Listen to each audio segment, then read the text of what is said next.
Hey guys, in today's video we have something a little bit different going on today. We're going to give a overview and an update to our inventory, what kind of shows we're going to have and what kind of shows we're going to do, we're planning to do, what kind of plans that I have for these shows. So let's start off with the first thing. We are going to go for a little bit of a brief overview of Collecticon Charlotte, and then we're going to do the second thing, which will be a brief overview of Collecticon Jersey, Edison, and then the kind of few deals that I've had working since then on either Veriswap or Instagram, and our shows that we are going to be looking forward to, including Shipshawana in Indiana, Collecticon Chicago in October, and Collecticon Houston in November.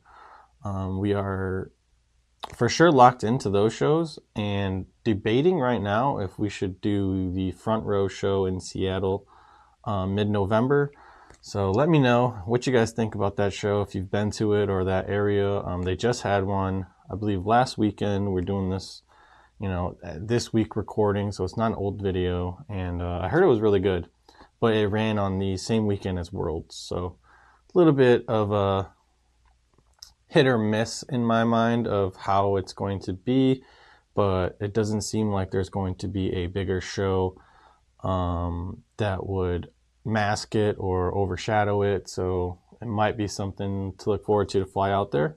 Okay, so let's jump into our first item on the docket, and we have Collecticon Charlotte. So this was the most recent Collecticon that I've done. This weekend is Collecticon Richmond. I am missing that one. We're just going to do a local show in Lansing, Michigan at the mall. And let's go for day one. Day one, let's jump right into it. I had high hopes for this show. I think I kind of overhyped it in my mind as to what it was last year. A lot of people said that Charlotte was very good last year, but I just didn't know with the dates and how everything in the market was, if it would react the same way.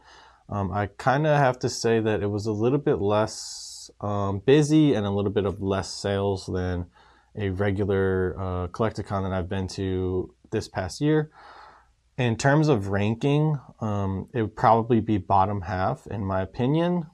I know a lot of people that did really good there. I know a lot of people that did mediocre there and a little bit slower. So it was a little bit of a hit or miss, depending where you were or what you brung. But there was a decent amount of people there the first day. And I thought it was going to be pretty good. The venue itself was a little bit small. They had a little bit less sections as usual. And I did feel like being next to the stage was going to impact our overall sales and overall availability to people, because once the concerts were on, we kind of had about a 2 to 2.5 hour block where there was just nothing. Everyone was just surrounded the sections and watching the concert and recording, and believe me, that's fine. I get it for the public, but in terms of for the people that are vending there, it just shuts your whole section down. So those couple hours, there was nothing done. You couldn't hear anything. You couldn't communicate with anybody that was trying to really look at your cards because of how loud it was. So that was a little bit tough. We did do a lot of smaller deals as well. I did drive to that one, so I was bringing inventory that I kind of just wanted to get rid of and have this space freed up. So we did bring a lot of plushies, a lot of decks, some sealed stuff that wasn't too heavy, just $30 to $50 items. Those sold pretty good. In terms of slabs, the slabs did not really move at all. I'm used to having slabs be the predominant item that I usually sell. It was a lot of interest, but not a lot of people pulling the trigger, if that makes sense. People will want to look at things. People will want to see these slabs, and I get it. It's a large, convention, and people want to see the prices, and they want to walk around and see what the best bang for their buck is. And just in terms of how slabs usually move for me, it was very slow. We also didn't get that many trades or walk-ups. We maybe had a few buys throughout both days, and if I didn't take advantage of those buys and really try to make them work, I probably would have basically got a few cards or maybe even less than I really had. So I really actually tried to, give people a little bit better percentage or make the deal a little bit better for them just to get something done so that I'm not, really just going hours on end without a deal. Day two had a lot less people. Definitely you felt it in the room. As soon as the VIP and the doors opened for the public, you could just tell that it was going to be a lot less people that day, a lot less people on Sunday in Charlotte, whether it be for church or whether it be for other activities, whatever it may be. It just wasn't that much people. Surprisingly, day two, usually people end up purchasing a little bit more. They're a little bit more inclined. It's the last day. Maybe they took the first day, they got autographs, or maybe they, walked around, checked it out. And day two, they were going to, really put forth the effort to get something that they wanted. Overall, I mean, I did have fun at the convention, of course, and, meeting everyone, that's always a bonus, and seeing people, selling shirts and selling clothes, which we always end up picking a few things up, was awesome. It's a Collecticon. It's definitely, way better than a regional show, a local show. I do have to give Collecticon its flowers. Like even their, below average show is still going to be better than your local show. Most likely, unless you're maybe in California or Texas, which is a little bit unfair. But in terms of if I would return to Charlotte, it's going to be debatable. It's going to be debatable depending on the dates and the cities that surround those dates. So I know, in my personal opinion, a Dallas or a Houston or an Orlando, something of the sort, if it's surrounding, 2-3 weeks within that Charlotte range, I'm going to attend that show and then probably skip Charlotte. I kind of did the same mindset for Richmond. I did not know how Richmond was going to be and how it's going to play out, especially with the date being 3 weeks away from Charlotte. So I kind of, did Charlotte and Jersey 3 weeks prior to that, and then I was going to skip Richmond. That was kind of the trade-off. So like I said, Charlotte is going to be a little bit of a debatable coin flip, I guess you could say. All right, and now we're going to jump into Collecticon Jersey, which was 3 weeks prior to Charlotte. Day one, a ton of people. It might be up there with Orlando day one in terms of how many people were actually there or trying to get in, because there was such a long line to get in, and I'm not sure if they expected that or if they had the capacity to even handle something along those lines. But I know there was problems with the fire marshal. I know there was problems with getting people in and out.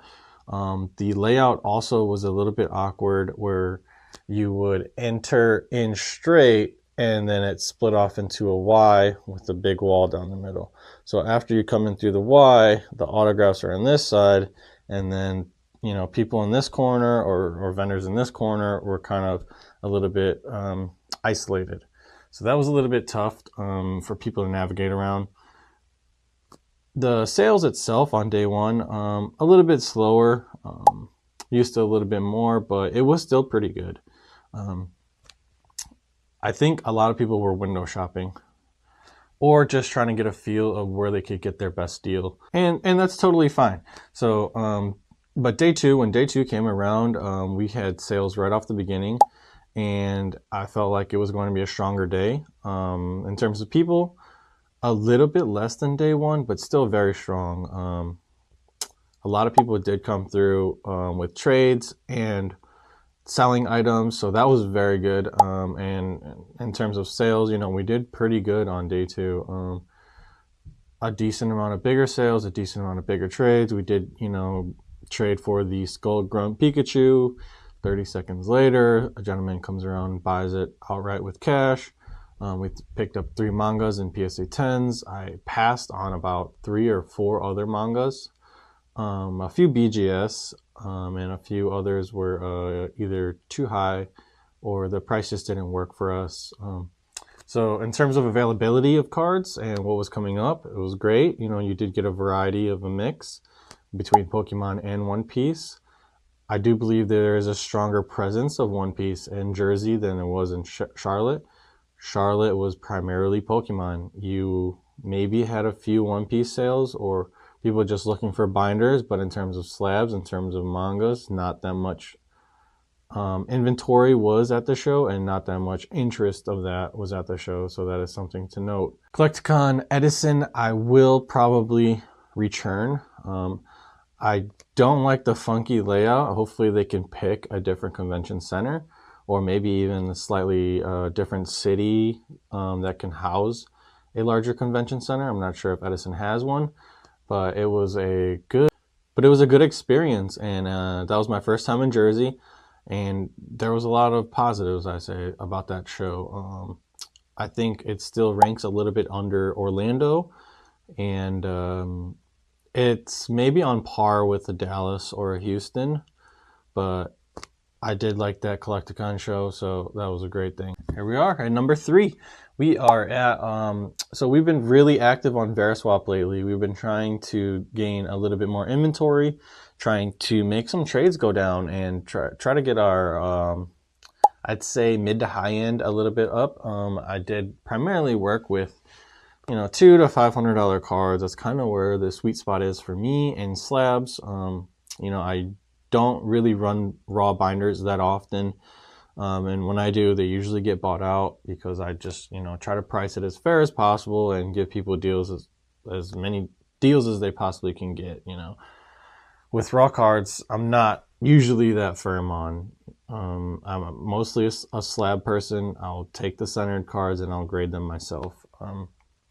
One big Veriswap trade that we just finished yesterday, which I'm going to leave the price tags on just so you guys can see what I was going to price them at anyways.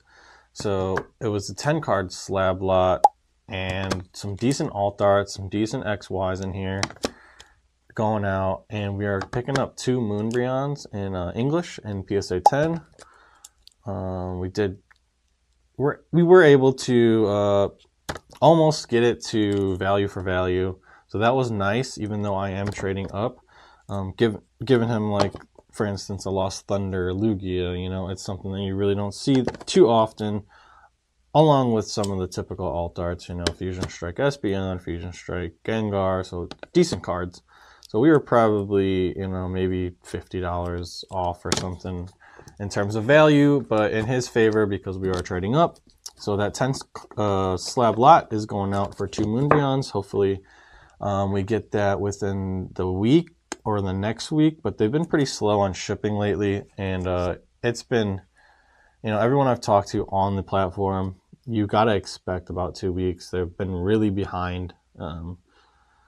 So I don't think we will have it for next week for Ship Shawana on Labor Day weekend, the Moonbreons, but it is what it is, and we'll end up probably, you know, holding them for a bit. The thought process, which, you know, I've been getting a little bit of comments about, giving a little bit more of a thought process of going down. So these are some of the cards, like, you know, like Gengars and Espeons. Maybe not so much the Lugia, but other alt arts from Sword and Shield and the Evolution. I come across these often, and I come across them in 10s or raw a little bit more than usual. It's things that I primarily deal with and that I'm wanting and willing to deal with. So seeing that I'm giving up, you know, a ton of alts may be a little bit overwhelming. Some people probably wouldn't have done that trade, but I have so many of them that I'm willing to do it because Moonbreons move very fast for me. I went through a ton this year, and I also do think that they, as crazy as this is going to sound, I do think that they are a little bit undervalued right now. I think the price will go up again. It is the top hit in Sword and Shield. And if we look at history and we look at how the best hit of an entire series moves from Sun and Moon, you can just look at the Lovebirds, Latios, Latias tag team. It will go, you know, slightly up, slightly down, but over time, it just goes back up again. It's the most sought after hit from the entire series. even XY, I believe, you know, the secret rare Charizard from like Flash Fire, or the Mega Ray from Ancient Origins, you know, they've had their up and downs, but it doesn't really crash. So it's a little bit more safe to get into them. I do think they are, you know, a little bit less than they should be, even though they're hovering around the 1200 range right now. I mean, I think it has the potential to, you know, shoot back to about 13, 14, and maybe 15 if we're lucky. But we shall see. It's just one of those things that I'm kind of giving my ideas about, and just kind of throwing a little bit of a dart in the dark, if that makes any sense. Two other cards that I picked up. Usually I do not do this. You can see this is an old back on one of them, and it's a vintage. First edition holos. These came up locally, and it took about a week to make a deal with this gentleman, but we got something done, and they're both in PSA 10. One new cert, one old cert. I normally don't do vintage, but vintage for me is more primarily I'd like to trade away for modern. I do sell modern a lot easier. Vintage does have its place though. These prices, these cards, they're gonna hold their value. I mean, you can see that they don't sell that often. The pop is very low, and to me it's more of trade material. I would sell it, but you know, vintage I'm going to be a little bit more firm on. The pop is low, especially for first ed holos and PSA 10, and then whereas there's maybe a few listed around the 500, 550 range, but everything after that is going to get into the 600-700 range. So there's not going to be much that you can do to pick this up cheaper online than if you were to get it in person. All right, another deal that I just did recently with a fellow subscriber, actually. He hit me up on Instagram, and we were able to do a large trade. Shout out to him. I'll post him up. He's legit, awesome guy to work with. We agreed on a little bit of a value. I did give him a little bit of overvalue because we did end up getting another grunt in a 10 and the half art in a 10. So we gave him a little bit of a bump in his value, and we gave him modern alt arts. I probably will have a picture on the screen of exactly what we gave him, but it was about 17, 18 cards. I forgot. But yeah, for the both of these, I'm always picking up these, always looking for deals on ponchos. If people need to trade down, or people are wanting to just get some liquid items that they can't move these ponchos for, I'm always there for that. I primarily don't really, you know, I'd rather be value for value. It just has to make sense. If there's a few cards that I'm into better, you know, you could probably get a little bit more value out of me, but, you know, I'm not going to be giving 80% or 70% of my own stuff online. It just doesn't make sense for me. I'd probably end up losing money, especially with shipping, and then coming back at, you know, if this was 3,000 and I ended up giving, you know, maybe 31 or 32, something along those lines, I would not give 35, if that makes sense. Two other cards that I picked up from Veriswap. I'll probably post this, a photo of it on the screen. We did pick up 2 Japanese Moonbryons from Veriswap. And this one definitely is a play that I've been looking for. I've been really looking for the Japanese Moonbryons and something that I can trade into, get into better value at. I do think they are undervalued a lot. EV Heroes, you know, does not have super high print run. It does not have super high pop counts. These should not be the same value, or maybe, you know, a little bit more than the English. I think they should be more, and I think they will be more. So we were able to get 2 of these. Hopefully, you know, what I say comes true, and we kind of make a little bit of money on these. They are hovering 1.5, 1.6 right now. There's been a few sales, you know, at 1.4, 1.7, but it's kind of been the average. And a couple of notable other cards that I'm just going to be showing on the screen. These are a little bit of things that I just picked up recently or just have in my inventory. And we will have for Lansing and Shipshewana. So anyone out there watching, you know, these are some of the more decent cards that I have right now. I'm going to have a lot of cards under 200 value-wise. So there's going to be a lot of things that are easier and cheaper to pick up, but definitely have some other cards that, you know, maybe other people will be interested in. So as an ending to this video, just a quick little, you know, synopsis of what we kind of went over. It was a, you know, Collecticon Charlotte overview, Edison overview, and then a couple of trades and an inventory that we had. Like I said, we are going to be in Lansing, Michigan this weekend for Avery Shoebox Card Show in Lansing Mall, and then we will be in Shipshewana for Mr. Brad's show. That will be exciting. Shipshewana is a quarterly show in Indiana in Amish country, but it is very, very good for sports, but it's just been a little bit, you know, booming for TCG recently. It is always a sold out show. Then we're going to be skipping Atlanta and Collecticon for anyone that was wondering. We're going to be missing in September, but we will be loading up and really trying to press inventory for Chicago. I believe it is the second week of October, and then 3 weeks after, we are going to be doing the Collecticon in Houston. So that should be exciting, another 3-week block, but I believe I've learned a few lessons from doing a Collecticon and then a 3-week block until the next. Usually I try to skip every other, but I believe that these two cities will have very good shows, especially being Houston too, and ending the year off with Collecticons. I didn't want to just end Collecticon this year in Chicago in October, so I wanted to do at least one more. And then, like I said, we're still debating Front Row in Seattle. Let me know, guys. Let me know if that's a show that everyone wants me to go to.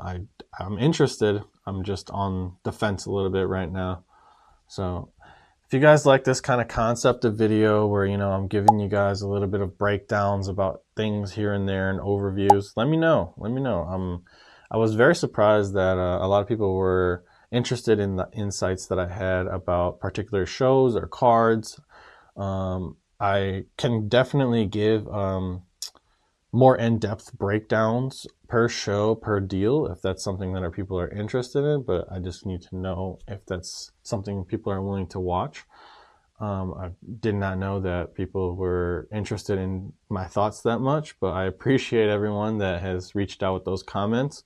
And hopefully we can have another vendor POV exciting from Lansing this weekend, and I'll, you know, try my best to edit and work with these settings and really try to get the quality out there. I'm trying to tinker a little bit more with the setup with editing on my phone.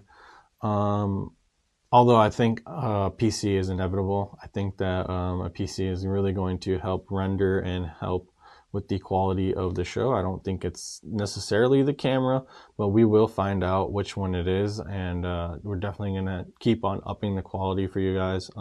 I do hear everyone's comments, and I appreciate you guys still watching the videos, even sometimes if they are a little bit less quality or a little bit grainy in a sense. Trying to really get that figured out. And that's about it, guys. Thanks everyone that's made it to the end. I really appreciate it. Really appreciate you guys taking the time to hear me talk, hear me ramble on about a few things. It's a little bit of a concept video that would allow me to get out a second video a week if I can see the support on this video and see that people are interested. Instead of just having one vendor POV a week, which is really hard to do with the amount of shows that we have lined up. It's a little bit of a challenge because it is so show dependent. If I don't have a show, or if I'm, you know, don't have a show lined up the following week, it's very hard to really get out a day one, a day two, a part one, a part two, if there is no show, because I am working super hard, working really hard to edit in the following days of that show so that you guys can catch the video presently, instead of having, you know, 3, 4, or 5 week little block to where, you know, now you're catching a show that was 2 months ago, and now I finally just edited it. I really want to get you guys up to date with where I am and with what I am doing, so you can follow me along, especially with price wise as well. Like, you know, if you're watching an older video, it's a little bit tough to have interest, a little, in my opinion, because those prices are old. Those prices are different. The market is different. It is cool to see where it was in history, but it's not concurrently. And that's just me a little bit of rambling on at the end here. I'll catch you guys in the next one. I appreciate everyone.